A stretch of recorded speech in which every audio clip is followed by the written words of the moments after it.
Апсолутна доминација на СДСМ покажа крајот на локалните избори. Од вкупно 11 општини во регионот, оваа партија освои градоначалнички места во 10. Во вториот круг на гласање, кандидатот на СДСМ Благој Бочварски со 1715 гласови предност успеа да стане нов градоначалник на Штип. На гласањето вчера Бочварски освои 15.078 гласови, додека за Захариев гласаа 13.363. Јас ќе бидам градоначалник на сите граѓани на општина Штип, без разлика кој на која политичка партија припаѓа, без разлика кој на која етничка заедница припаѓа, без разлика кој за кого гласал денеска. Важно е Штип да тргне напред и благодарам уште еднаш за целата голема и огромна подршка на моите сограѓани, заедно со мнозинството во Советот, заедно со централната влада која што ќе ни даде поддршката, ќе работиме заедно и ќе видат граѓаните како може Штип да тргне напред. Во Македонска Каменица победата ја освои Сонја Стаменкова, со што стана првата жена градоначалник во источниот регион. Таа освои 2714 гласови наспроти 2105 на нејзиниот против кандидат Дарко Митевски од ВМРО ДПМНЕ. Ние од Источна Македонија генерално фигурираме како регион во кој доминантен е машкиот пол во креирање на политичкиот живот. Вчера и тоа необврзувачко табу го срушивме и јас како прва жена градоначалник, изберена во директен изборен меч, слободно можам да кажам дека вчера во Македонска Каменица постигнавме повеќе ефекти. Конечно, после 21 година го прекинавме континуитетот на локална власт предводена од ВМРО ДПМНЕ и за прв пат општината ќе ја води жена како градоначалник предводена од Социјалдемократскиот сојуз на Македонија. Во останатите општини резултатите се следни. Карбинци за нов градоначалник го доби Јордан Насев со освоени 1390 гласови, наспроти Зоран Минов со освоени 941 глас.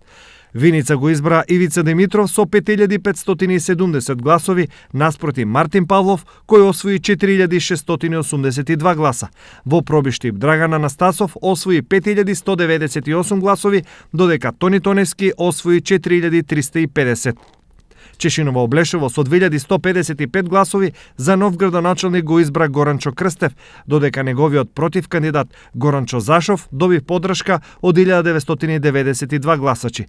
Единствена општина каде поддршка од гласачите доби кандидатот од ВМРО ДПМНЕ е Зрновци, каде Блаже Станков го освои вториот мандат со 944 гласови, а за Ванчо Митев од СДСМ гласале 670. Една голема благодарност до сите граѓани на општина Зрновци за довербата која ми ја дадоа. Јас навистина ќе ја оправдам оваа доверба, ќе продолжам и понатаму да работам, посветено и одговорно.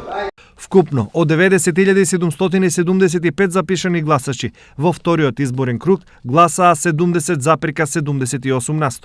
Претходно, кандидатите на СДСМ извојуваа победа и во Делчево, Берово, Пехчево и Кочани.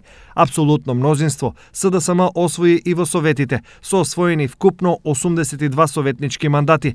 ВМРО ДПМНЕ има 65, НДМ 2 и независни се 4 советници. По општини, ВМРО има мнозинство само во Советот на Пробиштип. Таму распоредот на силите е следен. ВМРО ДПМНЕ 7, СДСМ 6 и 2 независни. Во Штип СДСМ освои 12 мандати, а ВМРО 11. Во Пехчево СДСМ освои 6 мандати, а ВМРО 5. Во Карминци СДСМ е со 5 мандати, ВМРО со 3 и Народно движење за Македонија со 1 мандат. Чешиново Облешево доби 5 советника од СДСМ и ВМРО ДПМНЕ, а Народното движење за Македонија 1. Идентичен распоредот на силите има и во Советот на Зрновци, каде СДСМ и ВМРО имаат по 4 советници, а 1 е независен. Во Берово СДСМ има 10 советници наспроти 5 на ВМРО. Делчево е со 9 советници за СДСМ и 6 за ВМРО, но овде се уште се спорни неколку гласови, па односот може да се промени во 8:7. Македонска Каменица има 6 советници од СДСМ и 5 од ВМРО ДПМНЕ. Во Виница 8 советници се на СДСМ и 7 на ВМРО. Кочани има 11 советници на СДСМ, 7 ВМРО и 1 мандат освои независната листа Младите за Кочани. Во меѓувреме, поради изборот за градоначалник на Благој Бочварски, тој ќе треба да го напушти партеничкото место, а на негово место доаѓа Аге Муртезани од општина Чашка.